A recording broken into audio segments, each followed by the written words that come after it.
Hi, everybody. My name is Joe Rodriguez from the Anderson AMBA program, and I'm joined today by several of my cohorts here. We're excited to talk to you guys about extreme television disruption and basically binge core strategies surrounding some of our findings and some of our recommendations. So a lot of things to talk about. And first off, we're going to introduce Janelle Arias. Janelle, she's going to be talking about funding. So Janelle, how are you?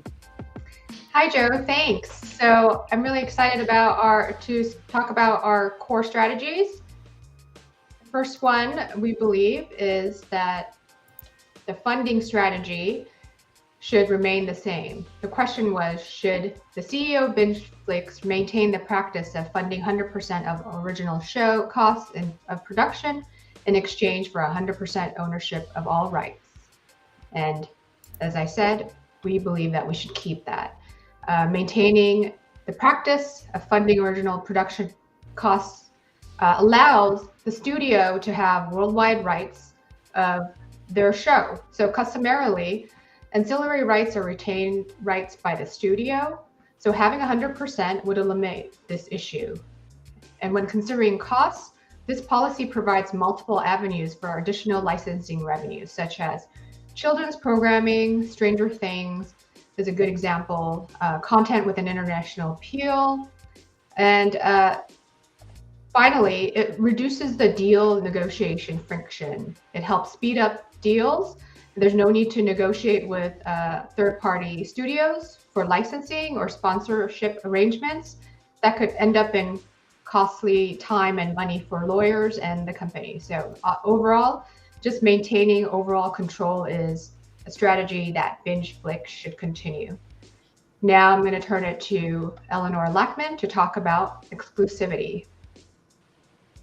So what BingeFlix is doing now is keeping all of its content on the platform exclusively.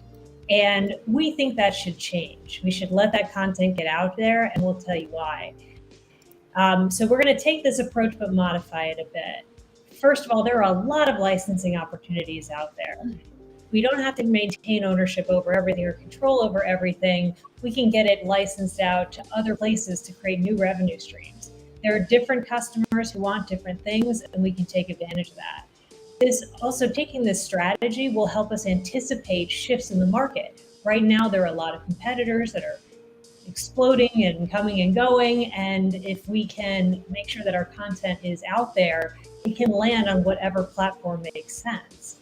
So catering to that, we may find ourselves with new subscribers or non-subscribers, new viewers who've lost the opportunity to get in on a platform, who is unsubscribed, but they still want the content. So even if they're not a subscriber to BingeFlix, they could still be watching our content and paying through licensing money. So there are a lot of options. Linear TV, so broadcast or cable, are over the top with ads. It's the fast TV like Pluto, Roku, Tubi, that have shows on the platform for a dedicated period of time. We could divide up when and where those shows are shown, almost creating like a new windowing in the streaming world. And then there's also considering other countries. This allows the ability for BingeFlix to get out there into new territories where subscriptions might not be affordable or accessible, or the technology may not be equivalent to what it is in the US. So if there's a lower subscriber base, perhaps BingeFlix can offer it on free TV or other forms of exhibitions, including in places such as Latin America, Africa, India, and the Middle East. And from that, I'll turn it over to Nicole Little to talk about the ad-supported model. Thanks, Eleanor. Platform, or SC, is developing the further introduction of an ad to further build out the introduction of ad-supported TV news streams for BingeFlix. We recommend that we keep this policy. A lot of new areas, revenue, recognition. We see the new organizations, the introduction of an ad-supported style binge flicks to capture more options, markets, and bring it here consumers. It needs to segment content levels, potentially maintaining original content on there and saving licensed content value or more premium subscription. We feel that the ad-supported tier lends to supported revenue streams, ways for ad revenue and profit optimization, the focused consumer segmenting, and having the ad so supports the consumer retention by segmenting the various. It helps avoid risk of between subscription services and has the subscriber on the binge flick versus losing them to a competitor. Reduce the attractiveness of piracy distribution of price point for traditionally underserved due to.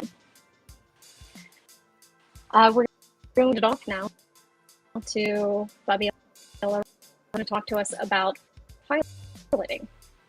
Thanks, Nicole.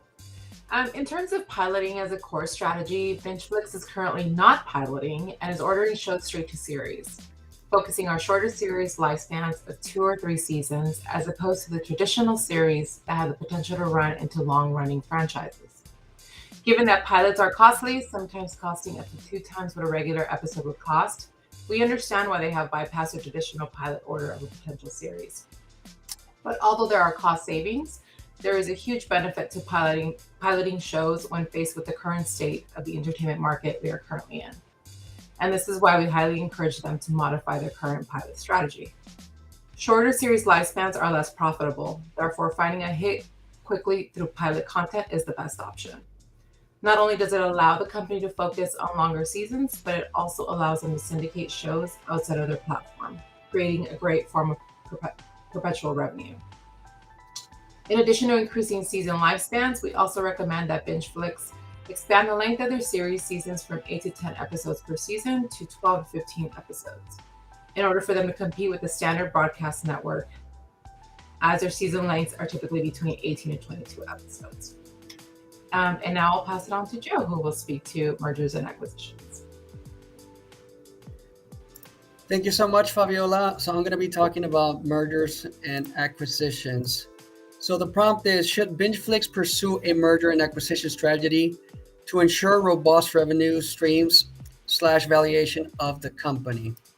And this one's a little bit tricky because we're actually recommending a modification and merger. So BingeFlix should actually explore the possibility of a merger or sale to a larger company, because that's going to help them stabilize the revenue and potentially gain some support or infrastructure, share intellectual property opportunities, such as a company like Microsoft becoming a parent company supporting BingeFlix foray ad-supported tier.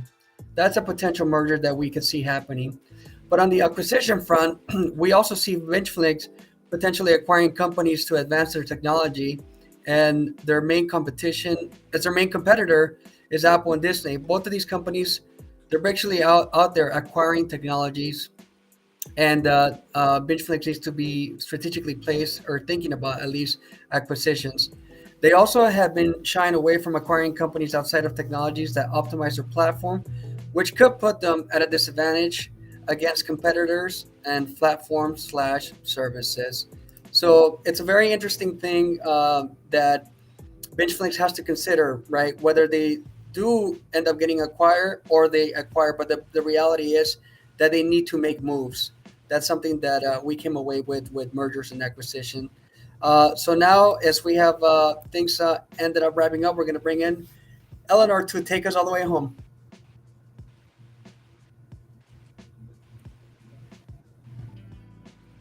I think Yeah, there you go. We were having little technical difficulties.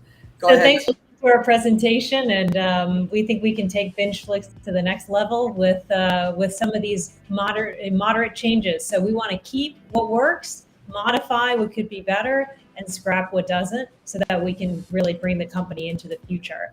So we want to keep that 100% content funding for the reasons Janelle mentioned, including the control, the licensing, and the general ability to forge your own path with respect to the content that you have. We also think you should keep the advertising tier to allow more people to access BingeFlix where they may not be able to build a subscription into their budget, or where there may be too much competition. We think we should modify the practice of exclusivity. We think there's a lot of opportunity out there, as well as modify the piloting approach and the M&A approach, as Nicole and Joe and Fabiola discussed. And finally, collectively, we all agree that we should scrap high volume, narrow focus practices in favor of broader profitability. And that's what matters as we take the company into the future. Thanks so much for the time, and we hope the strategy works for you.